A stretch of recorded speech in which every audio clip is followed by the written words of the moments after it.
ಯಾಕಪ್ಪ ಈ ಇಂಗ್ಲೀಷು ಕಬ್ಬಿಣದ ಕಡಲೆ ಆಗಿದೆ? ನಾವು ಇಂಗ್ಲೀಷ್ ಮಾತಾಡೋದಕ್ಕೆ ಇಷ್ಟೊಂದು ಹೆದರಿಕೆ ಯಾಕೆ, ಇಷ್ಟೊಂದು ಭಯ ಯಾಕೆ? ನಾವು ಆ ಥರ ಭಾವನೆನ ಕ್ರಿಯೇಟ್ ಮಾಡ್ಕೊಂಡಿದ್ದೀವಿ. ಇಂಗ್ಲೀಷ್ ಅಂದರೆ ತುಂಬ ಕಷ್ಟ, ಇದು ಮಾತಾಡೋಕ್ಕೆ ಸಾಧ್ಯ ಆಗಲ್ಲ, ಇದು ಗ್ರಾಮರ್ ನಮಗೆ ರೂಲ್ಸ್ಗಳು ಅರ್ಥ ಆಗಲ್ಲ ಅಂತ ಅಂದ್ಕೊಂಡಿದ್ದೀವಿ. ಆದರೆ ನಾವು ಪ್ರತಿದಿನವೂ ಗ್ರಾಮರ್ ಕಲಿಯೋದನ್ನ ಬಿಟ್ಬಿಟ್ಟು ಮಕ್ಕಳು ಹೇಗೆ ಮಾತಾಡೋದನ್ನ ಕಲಿತಾರೆ, ಸುಮ್ಮನೆ ಕೇಳಿಸ್ಕೊಂಡೇ ಮಾತಾಡೋದನ್ನ ಕಲಿತಾರೆ. ಫಸ್ಟು ತಪ್ಪಾಗಿ ಮಾತಾಡ್ತಾರೆ, ಆಮೇಲೆ 3-4 ವರ್ಷ ಆದ ನಂತರ ಅದನ್ನ ಕರೆಕ್ಟಾಗಿ ಮಾತಾಡ್ತಾರೆ. ಹಾಗೆಯೇ ಇಂಗ್ಲೀಷು ನಾವು ಸ್ಟಾರ್ಟಿಂಗಲ್ಲಿ ಮಾತಾಡೋದಕ್ಕೆ ತುಂಬ ಮಿಸ್ಟೇಕ್ ಆಗತ್ತೆ, ಅದನ್ನು ನಾವು ಗಮನಿಸಬಾರ್ದು. ತಪ್ಪಾದರೆ ಓಕೆ, ಇಟ್ಸ್ ಓಕೆ, ನೋ, ಇದು ನಮ್ಮ ಮಾತೃಭಾಷೆ ಅಲ್ಲ, ಇದು ಬೇರೆ ರಾಷ್ಟ್ರದ ಭಾಷೆ, ಅದರಿಂದ ನಾವು ಮಿಸ್ಟೇಕ್ ಆಗ್ತಿದೆ, ಇಟ್ಸ್ ಓಕೆ, ನೋ ಪ್ರಾಬ್ಲಮ್ ಅಂದ್ಕೋಬೇಕು. ಹಾಗೆಯೇ ಕೆಲಸಗಳು, ಈಗ ನಮ್ಮ ಭಾರತಕ್ಕೆ ಬಂದಿರುವ ಕಂಪನಿಗಳು ಬೇರೆ ಹೊರ ರಾಷ್ಟ್ರದ ಕಂಪನಿಗಳಾಗಿವೆ. ಇಂಗ್ಲೀಷು ಯೂನಿವರ್ಸಲ್ ಲ್ಯಾಂಗ್ವೇಜ್ ಆಗಿದೆ. ಆದ್ದರಿಂದ ಪ್ರತಿಯೊಬ್ಬರಿಗೂ ನಾನು ವರ್ಕಿಂಗ್ ಪ್ಲೇಸಲ್ಲಿ ನೋಡಿದೆ, ನಾನು ವರ್ಕ್ ಮಾಡ್ತಿರೋ ಪ್ಲೇಸ್ಗಳಲ್ಲಿ ಎಲ್ಲ ಲ್ಯಾಂಗ್ವೇಜ್, ಎಲ್ಲ ರಾಜ್ಯದ ಪ್ರಜೆಗಳು ಇದ್ದರು. ಅಲ್ಲಿ ಪ್ರತಿಯೊಬ್ಬರಿಗೂ ಹಿಂದಿಲಿ ಒಂದ್ಸತಿ, ಕನ್ನಡದಲ್ಲಿ ಒಂದ್ಸತಿ, ತಮಿಳಲ್ಲಿ ಒಂದ್ಸತಿ, ಹಾಗೆಯೇ ತೆಲುಗಲ್ಲಿ ಒಂದ್ಸತಿ ಎಕ್ಸ್ಪ್ಲೈನ್ ಮಾಡೋಕ್ಕಾಗಲ್ಲ. ಓವರ್ ಆಲ್ ಎಲ್ಲರಿಗೂ ಅರ್ಥ ಆಗುವಂತೆ ಯೂನಿವರ್ಸ್ ಲ್ಯಾಂಗ್ವೇಜ್ ಯಾವುದು, ಇಂಗ್ಲೀಷಲ್ಲಿ ಎಕ್ಸ್ಪ್ಲೈನ್ ಮಾಡ್ತಿದ್ರು. ಆದ್ದರಿಂದ ನಾವು ಇತ್ತೀಚೆಗೆ ಇಂಡಿಯಾದಲ್ಲಿ ಹೊರ ರಾಷ್ಟ್ರಗಳ ಕಂಪನಿಗಳು ಜಾಸ್ತಿ ಆಗ್ತಿದೆ. ನಮಗೆ ಕೆಲಸದ ಯಾವುದೇ ಪ್ಲೇಸಿಗೆ ಹೋದ್ರೂ ನಾವು ಇಂಗ್ಲೀಷ್ ಮುಖ್ಯ ಆಗಿರತ್ತೆ. ಇಂಗ್ಲೀಷಲ್ಲಿ ಮಾತಾಡಿದ್ರೆ ಮಾತ್ರ ನಮ್ಮನ್ನು ಕೆಲಸಕ್ಕೆ ತಗೊತಾರೆ, ಇಲ್ಲ ಅಂತಂದರೆ ನಮ್ಮನ್ನು ರಿಜೆಕ್ಟ್ ಮಾಡ್ತಾರೆ. ನೀವು ಎಷ್ಟೇ ಟೆಕ್ನಿಕಲ್ ಆಗಿ ಎಷ್ಟೇ ನೀವು ಅಚೀವ್ ಮಾಡಿರಿ, ನಿಮಗೆ ಕೆಲಸ ಎಷ್ಟೇ ಗೊತ್ತಿರಲಿ, ನೀವು 100% ಆಗಿ ನಿಮ್ಮ ಟೆಕ್ನಿಕಲ್ ಆಗಿರ್ಬೋದು ಅಥವಾ ನಿಮ್ಮ 100% ಸಾಧಿಸಿದ್ರು ಕೂಡ ನೀವು ಇಂಗ್ಲೀಷಲ್ಲಿ ಅದನ್ನು ಎಕ್ಸ್ಪ್ಲೈನ್ ಮಾಡೋಕ್ಕಾಗಲಿಲ್ಲ ಅಂತಂದರೆ ನಾವು ಅಲ್ಲಿ ಸೋತೋದ್ವಿ ಅಂತ. ನಾನು ಕೆಲವಾರು ಸೆಮಿನಾರ್ಗಳಲ್ಲಿ ಭಾಗವಹಿಸಿದಾಗ, ಪಬ್ಲಿಕ್ ಸ್ಪೀಕಿಂಗ್ಗಳಲ್ಲಿ ಭಾಗವಹಿಸಿದಾಗ ಹಲವಾರು ಜನ ಬಂದು ಸಮಸ್ಯೆಗಳನ್ನ ಹೇಳ್ಕೊತಾ ಇದ್ರು. ಆವಾಗ ಅದರಲ್ಲಿ ಒಬ್ಬರು ಹೇಳಿದ್ರು, ನಾನು ಆ್ಯಪ್ ಡೆವಲಪರ್ ಮ್ಯಾಮ್, ತುಂಬ ಚೆನ್ನಾಗಿ ಆ್ಯಪ್ ಡೆವಲಪಿಂಗ್ ಮಾಡ್ತೀನಿ, 100% ನನಗೆ ಗೊತ್ತಿದೆ. ಆದರೆ ನಾನು ಅಲ್ಲಿ ಹೋದಾಗ ನನಗೆ ಬಾಸು ನನಗೆ ಪ್ರಮೋಷನ್ ಕೊಡಲಿಲ್ಲ.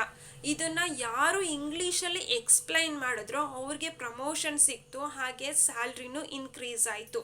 ಆದರೆ ಆ್ಯಪ್ ಡೆವಲಪಿಂಗ್ ನನ್ನ ಕೆಲಸ, ನಾನು ಎಷ್ಟು ಚೆನ್ನಾಗಿ ಮಾಡ್ತಿದ್ದೀನಿ, ನನ್ನ ಕೈ ಕೆಳಗಡೆ ಇದ್ದಂಥ ವ್ಯಕ್ತಿ, ಅವನಿಗೆ ಆ್ಯಪ್ ಡೆವಲಪ್ ಮಾಡೋಕ್ಕೂ ಬರಲ್ಲ, ಆದರೆ ಫ್ಲೂಯೆಂಟ್ ಇಂಗ್ಲೀಷ್ ಸ್ಪೀಕಿಂಗ್ ಗೊತ್ತು, ಕಾನ್ಫಿಡೆನ್ಸ್ ಇಂಗ್ಲೀಷ್ ಸ್ಪೀಕಿಂಗ್ ಗೊತ್ತು, ನನಗಿಂತ ಮೇಲೆ ಪ್ರಮೋಷನ್ ಸಿಕ್ತು, ಹೈ ಸ್ಯಾಲ್ರಿ ಆಯಿತು ಮೇಡಮ್ ಅಂತ. ಇದೇ ಥರ ನಾನಾ ವ್ಯಕ್ತಿಗಳು ಇಂಗ್ಲೀಷ್ ಸ್ಪೀಕಿಂಗಿಗೆ ಸಂಬಂಧಪಟ್ಟಂತೆ ಸಮಸ್ಯೆಗಳನ್ನ ಹೇಳ್ಕೊತಾ ಇದ್ರು.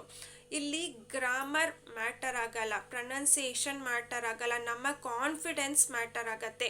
ನನಗೆ ಇಂಗ್ಲೀಷು ಪ್ರಾಪರಾಗಿ ಮಾತಾಡಿ, ಗ್ರಾಮರೆಲ್ಲ ಕರೆಕ್ಟಾಗಿ ಮಾತಾಡಿ ನನಗೆ ಭಯ ಇದ್ದರೆ ಎಲ್ಲರೂ ಹೇಳ್ತಾರೆ ಇವರು ಇಂಗ್ಲೀಷ್ ಸರಿಯಾಗಿ ಗೊತ್ತಿಲ್ಲ ಅಂತ. ಅದೇ ಗ್ರಾಮರ್ ತುಂಬ ಮಿಸ್ಟೇಕ್ ಇರುತ್ತೆ, ಪ್ರೊನೌನ್ಸಿಯೇಷನ್ ತುಂಬ ಮಿಸ್ಟೇಕ್ ಇರುತ್ತೆ, ಆದರೆ ನಾನು ಕಾನ್ಫಿಡೆನ್ಸಾಗಿ ಮಾತಾಡಿದ್ರೆ ವಾ ಎಷ್ಟು ಚೆನ್ನಾಗಿ ಇಂಗ್ಲೀಷ್ ಮಾತಾಡ್ತಾರೆ ಅಂತಾರೆ. ಅಂದರೆ ಇಲ್ಲಿ ಮೈಂಡ್ ಮ್ಯಾಟರ್ ಆಗುತ್ತೆ, ಕಾನ್ಫಿಡೆನ್ಸ್ ಮ್ಯಾಟರ್ ಆಗುತ್ತೆ, ನಮ್ಮ ಥಾಟ್ಸ್ ಮ್ಯಾಟರ್ ಆಗುತ್ತೆ.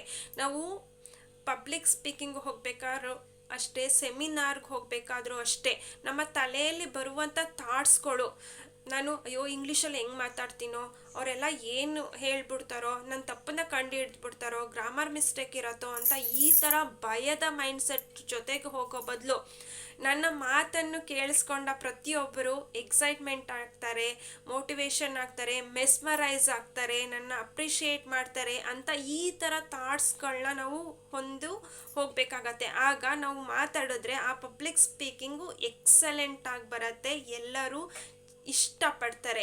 ನಮಗೆ ಕಾನ್ಫಿಡೆನ್ಸೇ ಇಲ್ಲದೆ ಸರಿಯಾಗಿ ಮಾತಾಡಿದ್ರು ಕೂಡ ನಿಮ್ಮನ್ನು ಯಾರೂ ಗುರುತಿಸೋಕೆ ಹೋಗಲ್ಲ.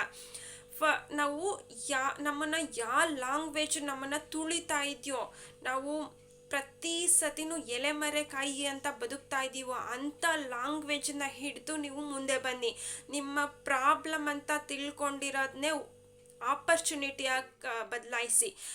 ಡೋಂಟ್ ವೆಯ್ಟ್ ಫಾರ್ ಆಪರ್ಚುನಿಟಿಗೋಸ್ಕರ ವೆಯ್ಟ್ ಮಾಡಬೇಡಿ, ನೀವೇ ಆಪರ್ಚುನಿಟಿನ ಕ್ರಿಯೇಟ್ ಮಾಡಿ. ಯಾಕೆ ಇಂಗ್ಲೀಷ್ ನನಗೆ ಬರ್ತಾ ಇಲ್ಲ, ನಾನು ಯಾಕೆ ಸೋಲ್ತಾ ಇದ್ದೀನಿ, ಈ ಇಂಗ್ಲೀಷ್ ಇಟ್ಕೊಂಡೆ ನಾನು ಎಲ್ಲರ ಜೊತೆನೂ ಮಾತಾಡ್ತೀನಿ, ಈ ಇಂಗ್ಲೀಷ್ ಮುಖಾಂತರನೇ ನಾನು ಸಾಧಿಸ್ತೀನಿ ಅಂತ ಛಲ ಬರಬೇಕು, ಹಠ ಬರಬೇಕು. ಈ ಛಲ ನನಗೆ ಒಂದು ಕೆಲವು ತಿಂಗಳುಗಳ ಹಿಂದೆ ಬಂತು. ನಾನು ಇಂಗ್ಲೀಷಲ್ಲಿ ಯಾಕೆ ಈ ಥರ ಸೋಲ್ತಾ ಇದ್ದೀನಿ, ಯಾಕೆ ಯಾವಾಗಲೂ ಗಿವ್ ಅಪ್ ಆಗ್ತಾ ಇದ್ದೀನಿ, ಹಾಗೆಯೇ ರನ್ ಅವೇ ಮಾಡ್ತಾ ಇದ್ದೀನಿ, ಇದೆಲ್ಲ ಆಗಬಾರ್ದು, ನಾನು ಈ ಇಂಗ್ಲೀಷ್ ಮುಖಾಂತರನೇ ಸಾಧಿಸ್ಬೇಕು ಅಂತ ನಾನು ಹಠ ಛಲ ತುಂಬ ಬಂತು.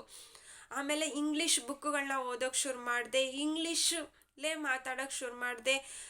ತಪ್ಪಾಗ್ತಿತ್ತು, ಓಕೆ, ನೋ ಪ್ರಾಬ್ಲಮ್. ಎಲ್ಲರೂ 100% ಪರಿಪೂರ್ಣತೆ ಯಾರಲ್ಲೂ ಇಲ್ಲ. ಈಗ ಕನ್ನಡದಲ್ಲಿ ಮಾತಾಡ್ತಿದ್ದೀವಿ, ಎಷ್ಟೊಂದು ತಪ್ಪುಗಳಿರತ್ತೆ. ಹಾಗೆಯೇ ಎಲ್ಲರೂ 100% ಪರ್ಫೆಕ್ಟ್ ಯಾರೂ ಇಲ್ಲ, ಎಲ್ಲರೂ ಮಿಸ್ಟೇಕ್ ಮಾಡ್ತಾರೆ.